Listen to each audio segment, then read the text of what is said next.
మీ ఎలాంటి వ్యాపార ప్రకటనలకైనా వెంటనే మా ఛానల్ సంప్రదించండి. ప్రస్తుతం మనతో పాటు ప్రముఖ ఆధ్యాత్మికవేత్త ఆస్ట్రాలజర్ దత్తాత్రేయ గణపతి ఉపాసకులు మురళీధర్ శర్మ గారు ఉన్నారు. గురువుగారితో మాట్లాడేద్దాం. నమస్కారం గురుగారు. మహాదేవ శ్రీమాత్రే నమః.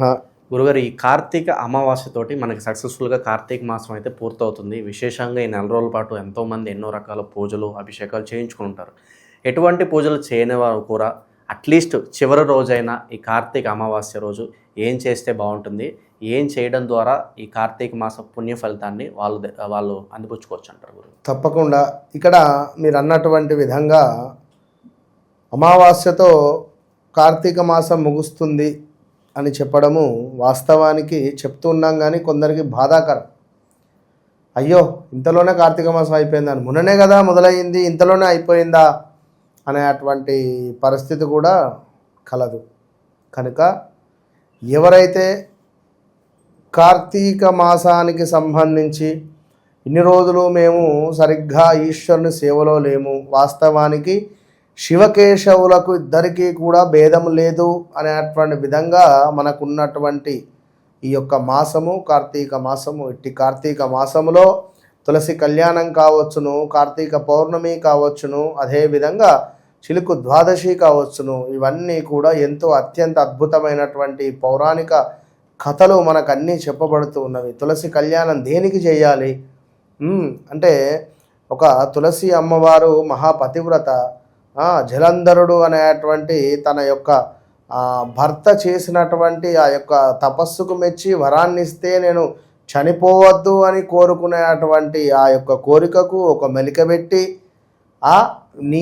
మీ భార్య యొక్క పాతివ్రత్య భంగం ఎప్పుడైతే కలుగుతుందో నేనప్పుడు మట్టు పెడతాడు, అంటే నీకు మరణం సంభవిస్తుంది అనేటువంటి విధంగా తనకు కోరికను కలిపి ఆ యొక్క కోరికను తీర్చి, అటు పిమ్మట మహావిష్ణువే సాక్షాత్తు ఆ యొక్క జలంధర రూపకంగా, అంటే తులసి అమ్మవారికి సంబంధించినటువంటి భర్త రూపకంగా తన వద్దకు వెళ్ళి తన పాతివ్రత్యాన్ని భంగపరిస్తే, అప్పుడు ఆ తులసి అమ్మవారు సాక్షాత్తు మహావిష్ణువు నువ్వు ఒక బండరాయిగా మారిపో అని అనడము.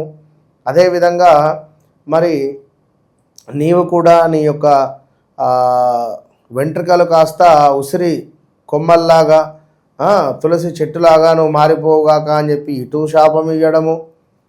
దీనికి తోడుగా మనకు గండకి నది అనేటువంటిది మనకు ఉంది. ఇప్పటికీ గండకి నదిలో మనకు స్వామివారికి సంబంధించినటువంటి శిలలు అక్కడే దొరుకుతాయి. మనకు సాలగ్రామాలు అంటారు, విష్ణు సాలగ్రామాలు అక్కడే లభిస్తాయి. ఇంతటి మహోన్నతమైనటువంటిది. మరి ఇక్కడ తులసి కళ్యాణం ఏమిటి అంటే, ఈశ్వరుడు అదే రోజు నాడు జలంధరుని యొక్క తలను ఖండిస్తాడు. సో అందుకు గానుగా నీకు మోక్షము, నీ కళ్యాణాన్ని ఎవరైతే జరిపిస్తారో ఈ కార్తీక మాసంలో మోక్షము. ఇక కార్తీక పౌర్ణమి అంటే మనకు కార్తీక మాసంలో వచ్చేటువంటి మఖానక్షత్రం రోజునాడు సాక్షాత్తు రమాసహిత సత్యనారాయణ స్వామి వెలిసినాడు ఆ యొక్క అన్నవరం కొండపైన. ఇంకో ఇన్ని విశేషమైనటువంటి మోక్షాన్ని ఇచ్చేటువంటి రోజులు ఎన్నెన్నో కూడా ఉన్నవి ఇక్కడ. సో ఇద్దరిని కొలిచేటువంటి పరిస్థితి, ఇటు ఈశ్వరుడు ఇటు కృష్ణుల వారు ఇద్దరిని పెట్టి చక్కగా కూడా ఆకాశ దీపం ఉంటుంది.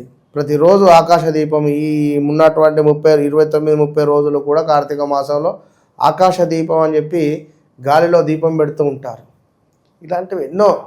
మరి ఇవన్నీట్లో మేము పాలు కొనలేదు. ఏకాదశులు ఉన్నాయి, ఇంకా ఉత్పన్న ఏకాదశి, అంతకుముందున్న ఏకాదశులు, వీటన్నింటినీ మేము పాల్గొనలేదు, మాకు ఈ ఒక్కటే రోజు పుణ్యం వచ్చేసేయాలి అని అనుకునేటువంటి వారికి ఒక అఖండ అద్భుతమైనటువంటి మార్గము ఈ వీడియోలో చెప్పబోతూ ఉన్నాము. ముందుగా మనకు 19వ తారీఖు మంగళవారం రోజు ఉదయము 7:30-8 ప్రాంతంలో 9 ప్రాంతంలో అమావాస్య ప్రారంభమవుతూ ఉన్నది. ఇది బుధవారము ఉదయము 11 గంటల దాకా ఉంటుంది, 10:30-11 ఆ ప్రాంతం వరకు. వాస్తవానికి సూర్యోదయము మనకు 20వ తారీఖు సూర్యోదయమే లెక్కించుకోవాలి, కానీ 19వ తారీఖు నుండే మనము జాగ్రత్తగా ఉండాలి. 20వ తారీఖు కూడా ఏమీ లేదు. 21వ తారీఖు చక్కగా గురువారం రోజు, లక్ష్మీవారం రోజు ఇంట్లో ఉండేటువంటి విగ్రహాలు అన్నీ కూడా శుభ్రం చేసుకొని చిత్రపటాలన్నీ కూడా శుభ్రపరచుకోవాలి. మరి అమావాస్య రోజు ఏం చేయాలి అంటే పితృదేవతల యొక్క స్మరణ చేసుకోవాలి. మరణించినటువంటి వారి యొక్క ఫోటోలను చక్కగా కూడా శుభ్రపరిచి వారికి నచ్చినటువంటి ఆహారాలను వంట వండి ఆ యొక్క ఫోటోల ముందు పెట్టాలి. ఆ ఫోటో ముందు దీపారాధన చేయాలి.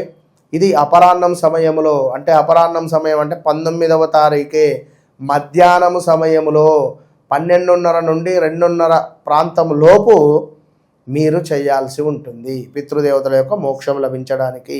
ఈశాన్యంలో ఒక సుమారుగా కూడా ఒక 3 దర్భపోసలను వేయండి. మీ ఇంట్లో ఈశాన్యం మూలన 3 దర్భపోసలను వేసి దీపారాధన చేసి ఒక నమస్కారం చేసుకోండి. ఇంట్లో దైవానికి అంటే కులదైవానికి, ఇంట్లో మీకు ఉండే అటువంటి అమ్మవారు కానీ అంటే ఎవరైనా కూడా దేవునికి సంబంధించి ఒక విస్తారాకు వేసి పంచభక్ష పరమన్నాలు, అన్నము చక్కగా, అదేవిధంగా ఒక శాకము, పప్పు, చారు, ఒక పచ్చడి, అందులో చింతపండు పచ్చడి ఉంచే ప్రయత్నం చేయండి. చింతపండు పచ్చడి ఒకటి చేసి పెట్టండి.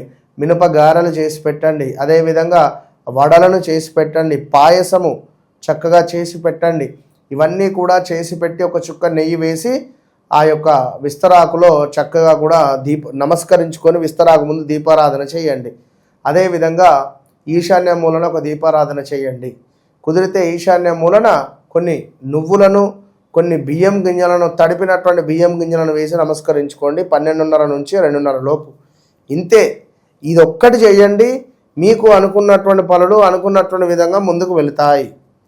వీటన్నిటితో పాటుగా ఈరోజు రాత్రి అంటే 19వ తారీఖు రాత్రి 8:40 నుండి 9:40 లోపు ఒక నిమ్మ రసము అంటే నిమ్మకాయను కట్ చేసి ఆ నిమ్మ రసాన్ని, నిమ్మ గుజ్జును గట్టిగా పిండి అందులో ఇంత ఉప్పును వేసి పసుపును వేసి 3 లవంగాలను వేయాలి. వేసి చక్కగా కూడా దాన్ని ఒక పేస్ట్, ఒక ముద్దలాగా చేసి ఒక కొబ్బరికాయను తీసుకొని కొబ్బరికాయపై దాన్ని పెట్టాలి. పెట్టి చక్కగా కూడా ఒక ఇంత పెద్దగా ఉండేటువంటి కర్పూరము, ముద్ద కర్పూరాన్ని పెట్టి ఇంటి బయటికి వచ్చి అందరూ కూడా ఇంట్లోంచి బయటికి వచ్చి దీన్ని పట్టుకొని 2 చేతుల పట్టుకొని ఎవరైనా వెలిగించమని చెప్పి ఇంటి చుట్టూ కూడా దిష్టి తిప్పి దీనిని కింద దులిపేయండి.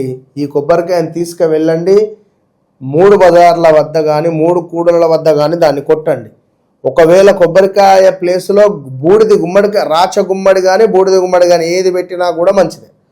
పెట్టి తిప్పి తీసుకువెళ్ళి 3 కూడలు 4 కూడలు కలిసే చోట దానిని దులిపేసి గట్టిగా కొట్టి వెనుదిరిగి చూడకుండా ఇంటికి వచ్చి కాళ్ళు చేతులు కడుక్కొని ఇంట్లోకి ప్రవేశించిన ఎడల అత్యంత అద్భుతమైనటువంటి ఫలితము మీ సొంతము. ఇది బాగా గమనించుకోండి. ఇక అమావాస్య తర్వాత మనకు శుక్రవారం వస్తుంది. ఎప్పుడైనా అమావాస్య తర్వాత వచ్చేటువంటి శుక్రవారం రోజు మనము అమ్మవారిని దర్శించాలి. అమ్మవారిని దర్శించి అమ్మవారికి కుంకుమార్చనను జరిపించాలి.